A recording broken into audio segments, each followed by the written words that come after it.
Zee TV ప్రేక్షకులకి నమస్కారం. మన హిందూ సాంప్రదాయాలలో ప్రతి ఒక్క పండుగకి ఒక్కో విశిష్టత ఉంటుంది. లయకారకుడైన ఆ పరమేశ్వరుడికి ఈ కార్తీక మాసం అంటే ఎంతో ప్రీతికరం. ఈ 30 రోజులు చేసే నదీ స్నానాలు, జపాలు, పూజలు, ఉపవాసాలు, దాన ధర్మాలు ఇలా చెప్పుకుంటూ పోతే ఎన్నో ఉన్నాయి. ఇందులో ఏ ఒక్కటి ఆచరించినా ఆ పరమశివుడి యొక్క సంపూర్ణ అనుగ్రహం ప్రతి ఒక్కరిపై తప్పక ఉంటుంది. కార్తీక మాసంలో ప్రతినిత్యం ఆచరించవలసిన విధులు.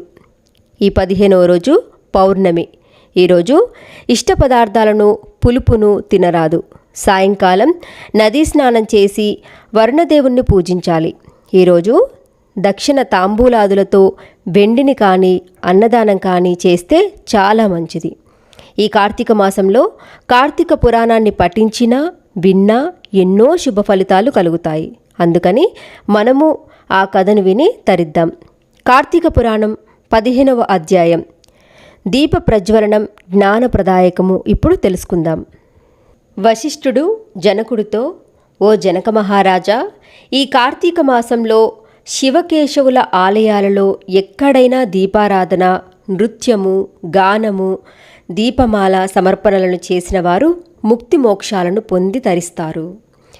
ద్వాదశి నాడు ఆలయంలో గాని మరెక్కడైనా గాని ధూప దీప నైవేద్యాలతో ఆరాధించే వాళ్ళు విష్ణు సన్నిధికి చేరుకుంటారు.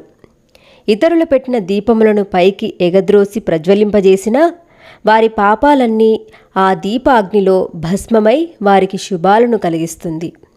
కొండెక్కిన దీపాన్ని వెలిగించినా వారి పుణ్యము అపారము. అటువంటి వారిని చూసిన వారి పాపాలు కూడా పటాపంచలైపోతాయి. దీనికి సంబంధించిన ఒక కథ చెబుతాను విను అన్నాడు.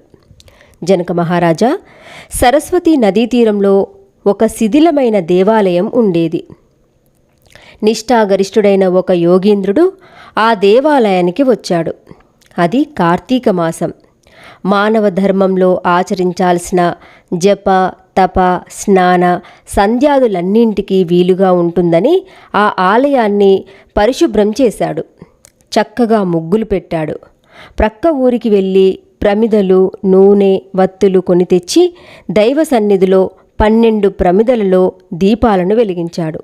తాను పాటించే నియమాలను పాటిస్తూనే ప్రతిరోజు దీపాలను వెలిగిస్తున్నాడు. ఆ ఆలయంలోని ఒక కలుగులో ఒక ఎలుక ఉండేది. ఆ కార్తీక మాసంలోని శుక్ల ద్వాదశి నాడు తినడానికి ఏమీ లేక ఏది దొరుకుతుందా అని ఆ ఎలుక ఆలయం చుట్టూ తిరిగింది. అయినా దానికి ఏమీ దొరకలేదు. ఆ ఆలయంలోని దీపాలలో ఒక దీపం కొడిగట్టి వాసన వస్తుంది. అది ఏదో తినే పదార్థం అనుకొని ఆ వాసనను బట్టి ఆ ప్రమిద దగ్గరకు వెళ్ళి ఆరిన వత్తిని నోటితో పట్టుకొని లాగింది. కానీ దానిని తినడం సాధ్యం కాలేదు. ఆ ఎలుక నోటిలోని వత్తితోనే ప్రక్క ప్రమిద మీదకు వెళ్ళింది. ప్రమిదలోని దీపంతో నోటిలోని వత్తి అంటుకుంది. అది చూసి ఎలుక విదిలించేసరికి ఆ నోటిలోని వత్తి మొదటి ప్రమిదలో పడి వెలుగుతుంది. అనుకోకుండా జరిగిన ఈ సంఘటన వలన ఆ ఎలుక మానవాకారాన్ని పొందింది. యతీశ్వరుడు ఆ మానవుణ్ణి చూసి, అయ్యా, మీరెవరు అని ప్రశ్నించాడు. మునీంద్ర, నేను ఈ ఆలయంలోని ఒక కలుగులో నివసించే ఎలుకని. ఎంతకాలంగా ఉంటున్నానో, ఎందుకు ఉంటున్నానో నాకైతే తెలియదు. మీరు పెట్టిన దీపాల తోరణంలో ఆరిన దీపాన్ని నోట పెట్టుకొని అవతలి ప్రమిదను తాకాను. అప్పుడు నా నోటిలోని వత్తి మండింది. ఆ మండుతున్న వత్తిని ఆరిన దీపపు ప్రమిదలో విడిచిపెట్టాను. ఆ క్షణంలోనే నాకు ఈ మానవాకారం వచ్చింది. ఆ మానవుడు చెప్పిన మాటలు విన్న యతీంద్రుడు తన దివ్య దృష్టితో ఆ ఎలుక యొక్క పూర్వజన్మ విషయాన్ని గమనించాడు.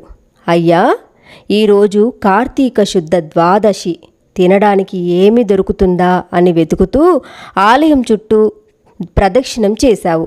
స్వామి సమీపంలో ఉన్న దీపజ్వాలను చూశావు. అందులో ఆరిన ప్రమిదలోని వత్తిని తినే వస్తువని భ్రమపడి నోటితో కరుచుకొని ప్రక్కకు కదిలావు. వెలుగుతున్న ప్రమిదలోని జ్వాలతో నీ నోటిలోని వత్తి వెలిగింది. ఈ విధంగా నీకు దీపాన్ని వెలిగించిన పుణ్యం లభించింది. నీ పాపాలన్నీ తొలగిపోయినాయి. మానవాకారాన్ని ధరించావు. పూర్వజన్మలోని పాపఫలం కారణంగా నువ్వు ఎలుకగా పుట్టావు. గడిచిపోయిన జన్మలో నువ్వు బాహ్లికా దేశంలో జైన మతంలో పుట్టావు. నువ్వు నీ కుటుంబ పోషణమనే తాపత్రయంలో పడి ధనాపేక్షకు లోబడి స్నాన సంధ్యాదులను కులాచారాలను నిర్లక్ష్యం చేశావు. నీచులతో స్నేహం చేసినందువలన నీకు చెడు అలవాట్లు వచ్చినాయి. ఆ కారణంగా మద్యపానం చేస్తూ వ్యభిచరిస్తుండేవాడివి. ఈ విధంగా నువ్వు చేసిన దురాచారాల వలన దేవతారాధనకు దూరమైనందువలన ఈ జన్మలో ఎలుకవై పుట్టావు. ఆలయంలో జీవిస్తున్నందువలన నువ్వు జన్మాంతరాలలో చేసిన పాపం అంతా తొలగిపోయింది. కర్మ పరిపక్వత కలిగింది. మానవ జన్మ లభించింది.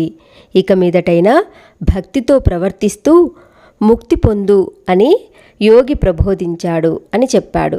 15వ రోజు పారాయణం సమాప్తం. ఈ వీడియో కనుక మీకు నచ్చినట్లయితే లైక్ చేయండి, షేర్ చేయండి. మరిన్ని ఆధ్యాత్మిక విషయాల కోసం మా ఛానల్ని సబ్స్క్రైబ్ చేయడం మర్చిపోకండి. సర్వే జన సుఖినో భవంతు.